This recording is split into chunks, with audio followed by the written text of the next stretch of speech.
Este video describe el sistema músculo-esquelético del tronco, que se revisará en 4 secciones. En esta primera sección observaremos la columna vertebral y la médula espinal. En las secciones siguientes observaremos el tórax, el abdomen y la pelvis. En ocasiones, la columna vertebral puede denominarse espina dorsal o columna espinal. Para estudiarla, inicialmente observaremos los huesos, luego las estructuras que los sostienen unidos y finalmente los músculos principales que la mueven. Después se agregarán a la imagen la médula espinal y los nervios espinales. Aquí se muestra la columna vertebral. Consiste en 24 vértebras separadas, el sacro y el cóccix. Hay 7 vértebras cervicales, 12 torácicas y 5 lumbares.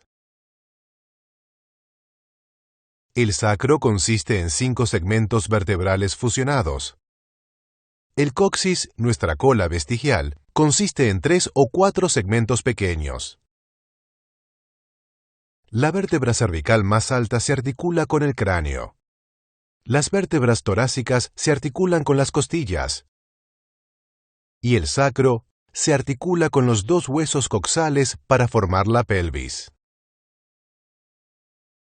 Cuando se observa anteriormente, la columna parece recta, pero cuando se mira lateralmente, puede observarse que es marcadamente curva. Las vértebras cervicales inferiores forman una curva anterior, las vértebras torácicas forman una curva posterior, las lumbares se curvan de nuevo anteriormente y el sacro se curva marcadamente hacia atrás.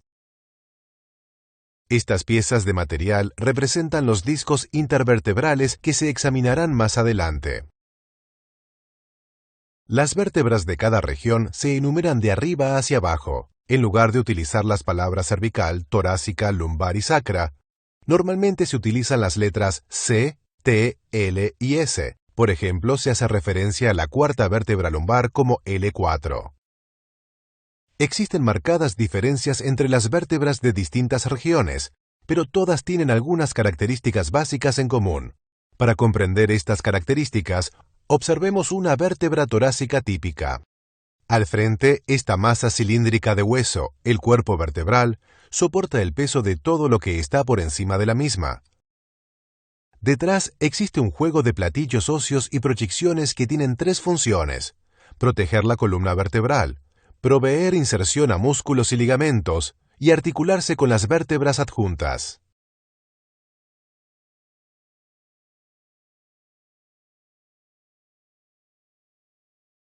Este arco óseo, el arco neural, encierra la médula espinal. El espacio rodeado por el arco y la parte posterior del cuerpo se denomina foramen vertebral. La serie de forámenes vertebrales crea un espacio tubular que contiene la médula espinal. Este espacio se denomina conducto vertebral.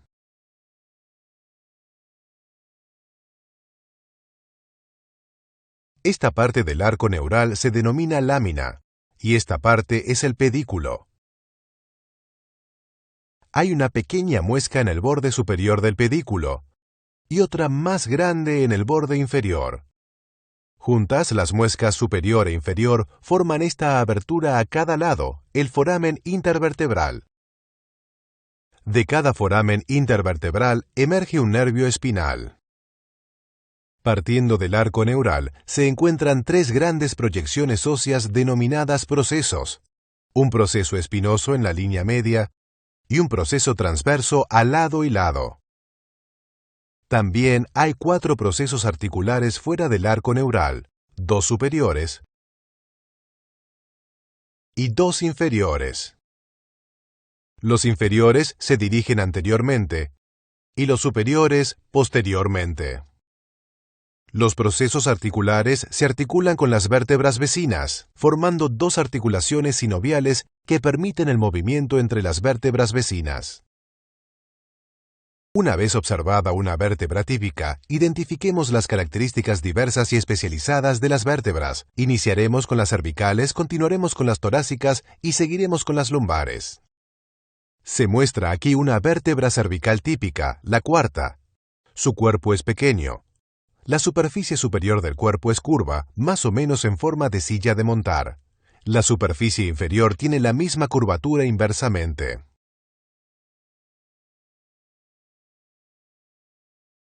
El foramen vertebral es grande y triangular. El arco neural está formado principalmente por dos láminas rectas. Los pedículos son cortos. Los procesos espinosos son pequeños y terminan bifurcados. Las caras de los procesos articulares superiores miran hacia arriba y adentro, mientras que las de los inferiores se dirigen hacia abajo y adelante. La masa ósea entre las caras articulares se denomina cara articular. Los procesos transversos emergen de los lados del cuerpo vertebral y también de aquí, de la cara articular. El proceso transverso de una vértebra cervical tiene un agujero, el foramen transverso, por el cual pasa la arteria vertebral. El proceso transverso tiene forma de canal apuntando hacia abajo. Termina en dos tubérculos, uno anterior y otro posterior, donde se insertan los músculos escalenos. De las 7 vértebras cervicales, las dos primeras, el atlas y el axis, difieren de las otras de diversas maneras. Se observarán con más detalle en el volumen 4 de este atlas. La séptima vértebra cervical también se diferencia de las otras en que tiene un largo proceso espinoso que termina en una sola punta y forma esta pequeña prominencia en la parte de atrás del cuello. Las vértebras cervicales forman la parte más móvil de la columna, debido en parte a la forma curva de sus cuerpos, que permite fácilmente la flexión y extensión, y en parte por la pequeña pendiente de sus caras articulares, que facilita la flexión lateral. Los movimientos que pueden ocurrir en la columna cervical son flexión anterior, extensión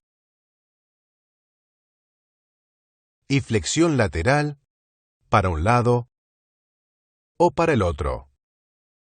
La rotación también ocurre en el cuello. Casi toda ocurre en las especializadas articulaciones entre el axis y el atlas, las cuales se observarán en el video que trata la cabeza y el cuello, en el volumen 4 de este atlas. En este video también se observará cómo el atlas se articula con el hueso que forma la parte inferior del cráneo, el hueso occipital. Las articulaciones entre el atlas y el hueso occipital son denominadas articulaciones atlanto-occipitales. Identifiquemos ahora las características especiales de las vértebras torácicas. Los cuerpos de las vértebras torácicas se tornan más grandes progresivamente de arriba hacia abajo, tal como ocurre desde arriba hasta abajo de la columna vertebral. Cada vértebra torácica se articula con dos costillas.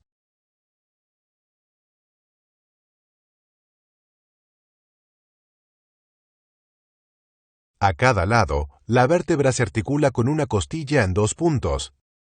Al final del proceso transverso aquí,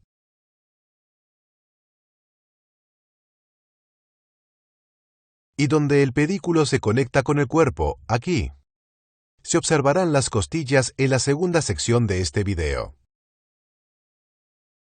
Los procesos transversos de las vértebras torácicas apuntan hacia los lados, y los espinosos apuntan hacia abajo, de modo que la vértebra superior se superpone sobre la inferior. Los procesos articulares son casi verticales, las caras articulares superiores se dirigen casi totalmente rectas hacia atrás, mientras que las inferiores se dirigen hacia adelante. Entre las vértebras torácicas solo se da un pequeño movimiento, parcialmente por la presencia de las costillas y parcialmente por su forma de disponerse en los procesos espinosos. Los movimientos posibles son un poco de flexión anterior, de flexión lateral y quizás de forma sorprendente, de rotación. Observemos ahora la vértebra lumbar. El cuerpo es grande. Los procesos transversos son pequeños. El proceso espinoso es ancho y apunta casi directamente hacia atrás. Las caras de los procesos articulares superiores de la vértebra lumbar apuntan medialmente, mientras que las de los inferiores apuntan lateralmente. Debido a esta disposición, no hay casi rotación entre las vértebras lumbares. Los movimientos que pueden ocurrir en la columna lumbar son flexión, extensión y flexión lateral a cada lado. Finalmente, observaremos el sacro. Además de ser la parte más inferior de la columna, el sacro es también una importante parte de la pelvis. Se muestra aquí el sacro junto con el cóccix. El sacro está formado por 5 vértebras fusionadas. De arriba hacia abajo tiene una marcada curvatura posterior. Cuando nos paramos derechos, el sacro se orienta tal y como se muestra aquí. La parte superior de esta superficie dorsal que se dirige hacia atrás forma un ángulo de 45 grados con la vertical. La parte superior de esta superficie pélvica que mira hacia adelante es más horizontal que vertical.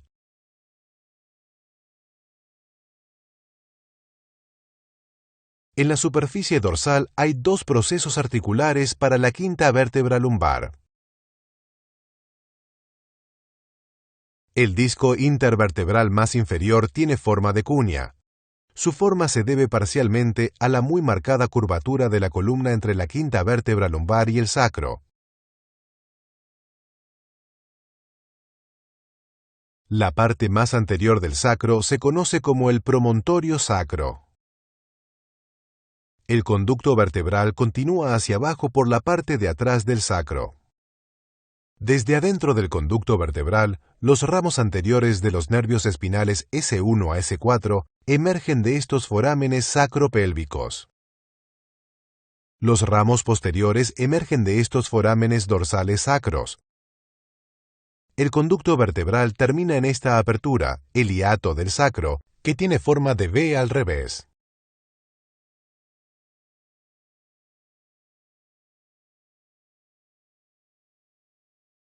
Esta superficie auricular curva se articula en cada lado con la parte superior del hueso coxal para formar la pelvis. Las articulaciones entre el sacro y los huesos coxales son las articulaciones sacroilíacas. Estas articulaciones no permiten ningún movimiento. El borde ancho de cada hueso coxal unido al sacro es la cresta ilíaca. Es un punto importante de inserción muscular, como veremos en breve. Observaremos el hueso coxal con más detalle en la última sección de este video. Por ahora, retomemos la columna. Ya que se han identificado los huesos de la columna vertebral, observemos ahora las estructuras que mantienen unidos a los huesos y que permiten su movimiento. Primero, los discos intervertebrales, luego los ligamentos de la columna vertebral y finalmente las articulaciones posteriores. Estas estructuras están dispuestas de forma similar desde la parte superior de la columna hasta la parte inferior. Las observaremos todas en la región lumbar.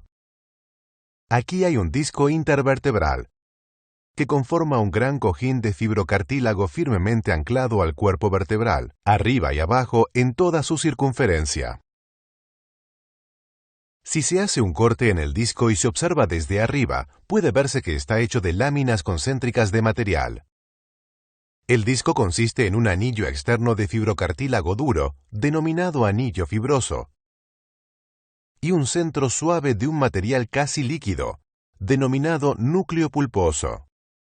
El disco es lo suficientemente sólido como para transmitir el peso del cuerpo y lo suficientemente flexible como para permitir el movimiento entre vértebras. El lado del disco intervertebral forma el margen anterior del foramen intervertebral por el cual emergen los nervios espinales. Las vértebras también están unidas mediante ligamentos. Algunos se extienden de vértebra a vértebra, Otros discurren a lo largo de la columna. Comenzando por detrás, se identificarán los ligamentos que unen los procesos espinosos, los ligamentos interespinosos y supraespinosos. Después, el ligamento que une las láminas juntas, el ligamento amarillo.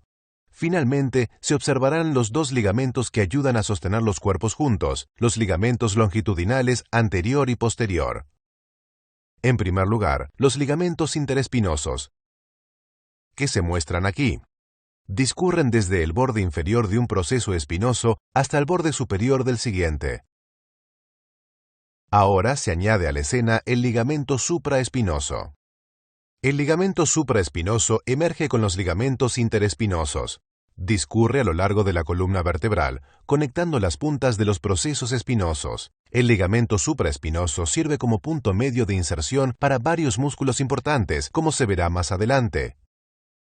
Estos ligamentos ayudan a limitar la flexión de la columna. La estructura o estructuras que principalmente limitan la flexión de la columna vertebral son una serie de ligamentos cortos que unen las láminas, conocidas de manera colectiva como ligamento amarillo. El ligamento amarillo se encuentra frente a las láminas. Para observarlo, se corta a nivel de los pedículos de todas las vértebras a lo largo de esta línea para identificar las láminas desde adentro. Aquí está el ligamento amarillo. Se extiende de una lámina a la siguiente a lo largo de toda la columna. Aquí, por donde se ha cortado, se puede ver su destacable grosor. El ligamento amarillo, compuesto de tejido amarillo fibroelástico, deriva de allí su otra denominación flavum, que significa ligamento amarillo. Observemos ahora dos ligamentos que unen a los cuerpos vertebrales, los ligamentos longitudinales anterior y posterior. El anterior es el más fuerte de los dos y se muestra aquí.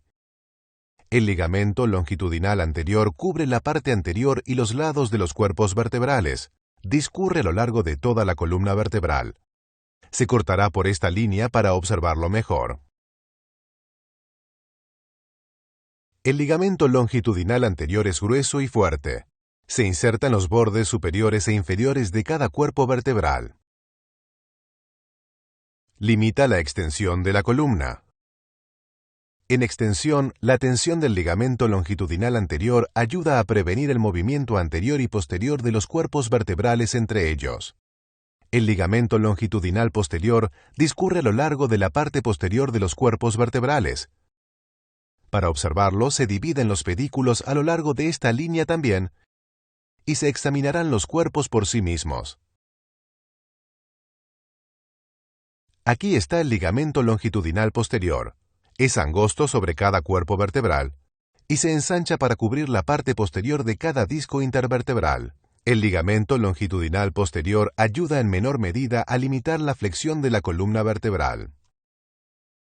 Cada vértebra está unida a sus vecinas no solo por los ligamentos y discos intervertebrales que hemos observado, sino también por las articulaciones entre los procesos articulares, las articulaciones posteriores. Cada articulación posterior está rodeada por un ligamento capsular que es lo suficientemente laxo como para permitir una pequeña cantidad de movimiento entre dos vértebras. El ligamento capsular no es muy fuerte, pero las caras articulares son fuertes de por sí. Debido a que las superiores miran hacia adelante y las inferiores hacia atrás, las caras articulares evitan que la vértebra superior se deslice hacia adelante por encima de la inferior. Una vez observadas las vértebras, así como las estructuras que las mantienen unidas, proseguiremos con los principales músculos de la columna vertebral. Antes de hacerlo, recordemos brevemente lo visto hasta ahora.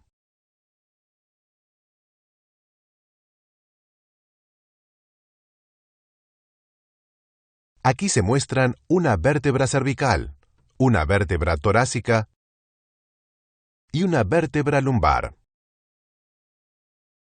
Aquí pueden observarse el cuerpo, el conducto vertebral, el pedículo,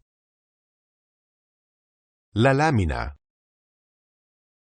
los procesos transversos, los procesos espinosos, las caras articulares y el foramen intervertebral. En la vértebra cervical, aquí están el tubérculo anterior y el tubérculo posterior de los procesos transversos. Y aquí está el foramen transverso. Se muestran ahora el sacro, el cóccix, los forámenes sacros pélvicos, los forámenes sacros posteriores y el hiato del sacro. Aquí se muestra un disco intervertebral, el anillo fibroso y el núcleo pulposo. Aquí están los ligamentos interespinosos y supraespinosos, el ligamento amarillo, el ligamento longitudinal posterior y el ligamento longitudinal anterior.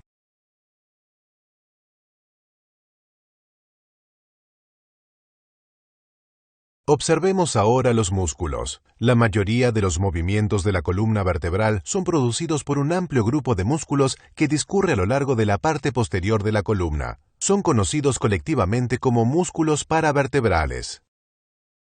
Los más superiores se insertan en la base del cráneo, y los más inferiores comienzan en el sacro y en la cresta ilíaca.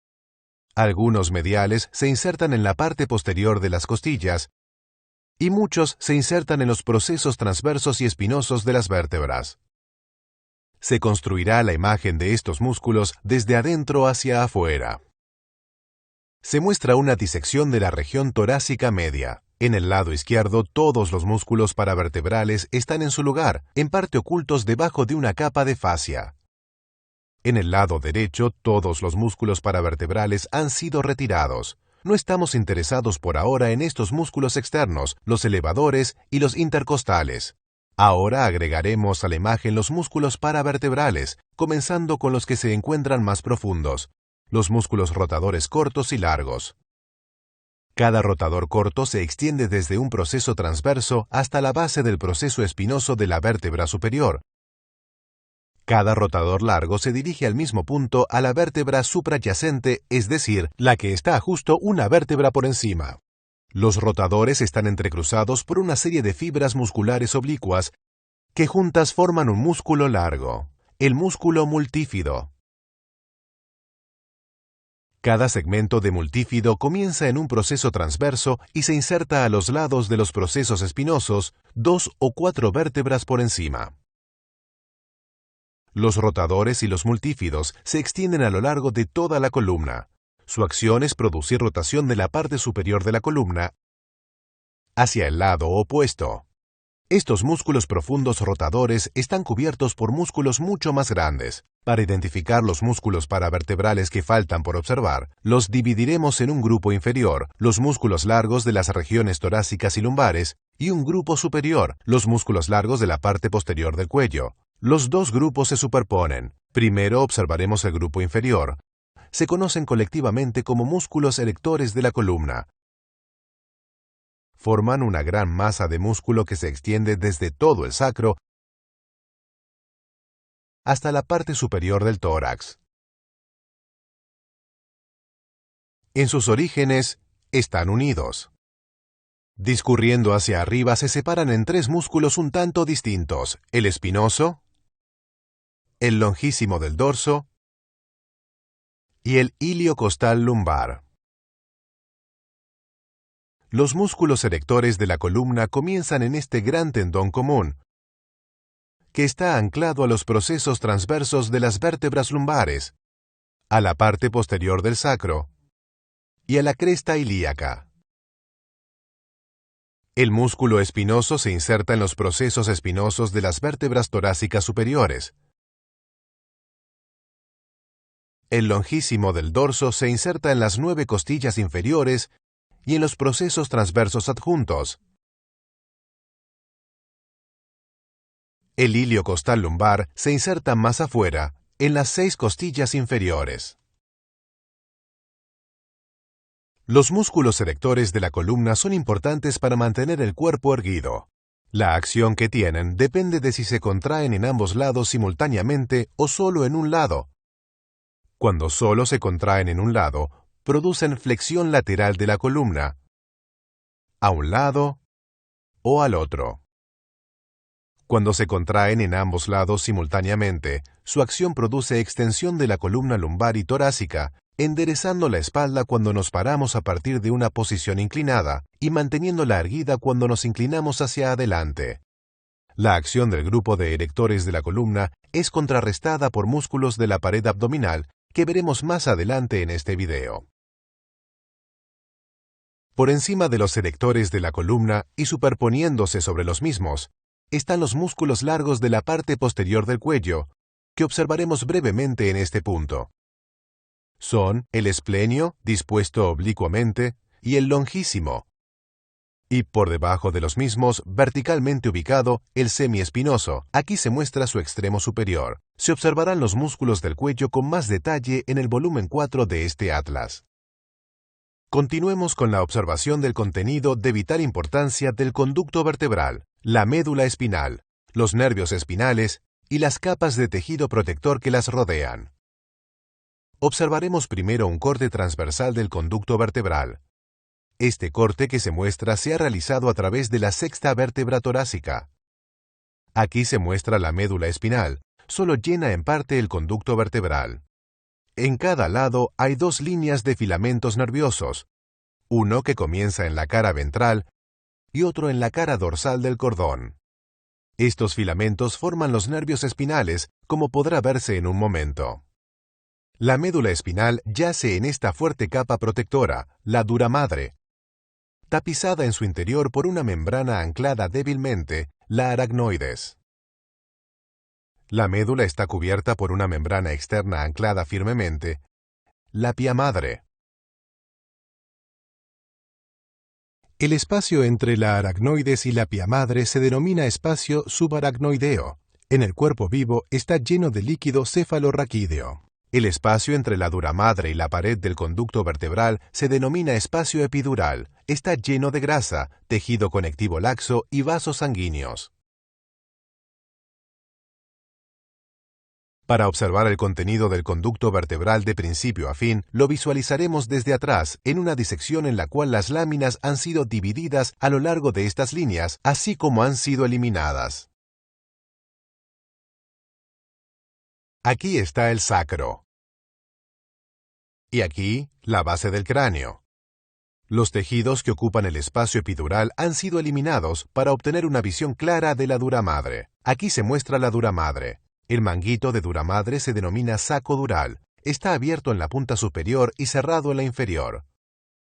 Aquí se encuentra la base del cráneo. El saco dural discurre por el foramen magno, convirtiéndose en una capa continua de dura madre que rodea el cerebro.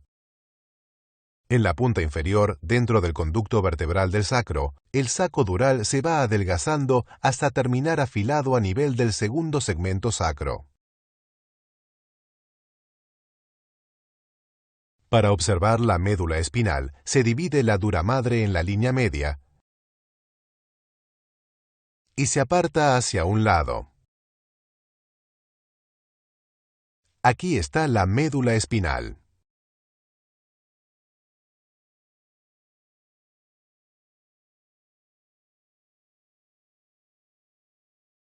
Temprano en el embrión, la médula espinal se extiende a lo largo de toda la longitud de la columna vertebral. No obstante, a medida que el desarrollo progresa, la columna vertebral crece más rápidamente que la médula espinal. La médula termina llenando solo las 2/3 partes superiores del conducto vertebral. El punto inferior de la médula se encuentra a nivel de la primera vértebra lumbar. Veamos más detalles. Se muestran aquí algunas raíces nerviosas que examinaremos en un momento. La médula está anclada a la dura madre por una serie de delgados ligamentos triangulares, los ligamentos dentados. Para estudiar el origen de los nervios espinales, ascenderemos a la región cervical. Cada nervio espinal emerge de un pequeño paquete de filamentos posteriores que se unen para formar la raíz posterior del nervio, de función sensitiva, y un paquete similar de filamentos ventrales que se unen para formar la raíz anterior, de función motora. En la región cervical, las raíces nerviosas siguen un curso ligeramente oblicuo inferior.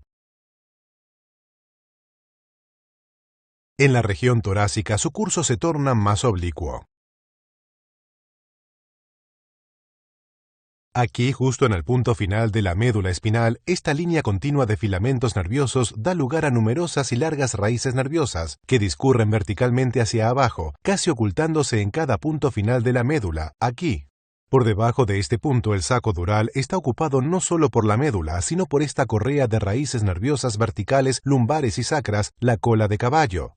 Las raíces nerviosas abandonan el conducto vertebral dos a la vez a lo largo de todo el camino que desciende hasta el final del sacro. Sigamos ahora el curso de un nervio espinal a medida que discurre desde el interior del espacio subaracnoideo hasta su salida del foramen intervertebral. Para ello, observaremos la columna cervical en una disección en la cual se han retirado todos los músculos circundantes, así como las láminas, a lo largo de estas líneas como en la disección previa. Se muestran aquí las raíces de un nervio abandonando el saco dural.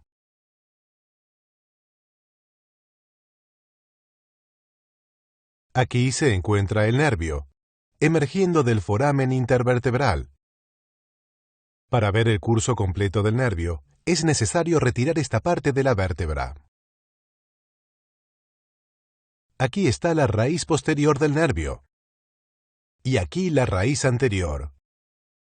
El manguito de dura madre que rodea las raíces nerviosas emerge con la capa externa del nervio espinal. Este engrosamiento en el comienzo del nervio espinal es el ganglio de la raíz posterior.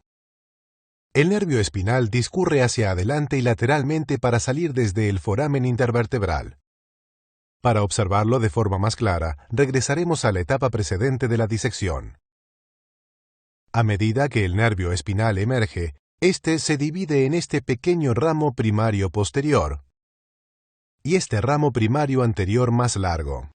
El ramo primario posterior de los nervios espinales discurre hacia atrás para inervar los músculos y la piel en la parte posterior del cuerpo. El ramo anterior discurre anterior y lateral para inervar el resto del cuerpo. Este ramo anterior tiene una longitud inusual. Aquí se muestra uno de los juegos de 5 ramos entre C5 y T1 que forman el plexo braquial. Los nervios principales de la extremidad superior emergen del plexo braquial. Los ramos anteriores desde L1 a S3 también son grandes, forman los plexos lumbares y sacros, que dan origen a los nervios de la extremidad inferior. Estos plexos se muestran en los volúmenes 1 y 2 de este atlas. Es necesario aclarar una cuestión compleja en cuanto a la numeración de los nervios espinales. En la región cervical, cada nervio espinal se numera desde la vértebra inferior al mismo. No obstante, desde T1 hacia abajo, cada nervio se numera desde la vértebra superior al mismo. El resultado es que hay un nervio que emerge entre C7 y T1, para el cual no hay vértebra correspondiente. Se denomina C8. En breve pasaremos a la parte 2 de este volumen. Antes de hacerlo, repasemos brevemente lo observado sobre los músculos del dorso y el contenido del conducto vertebral.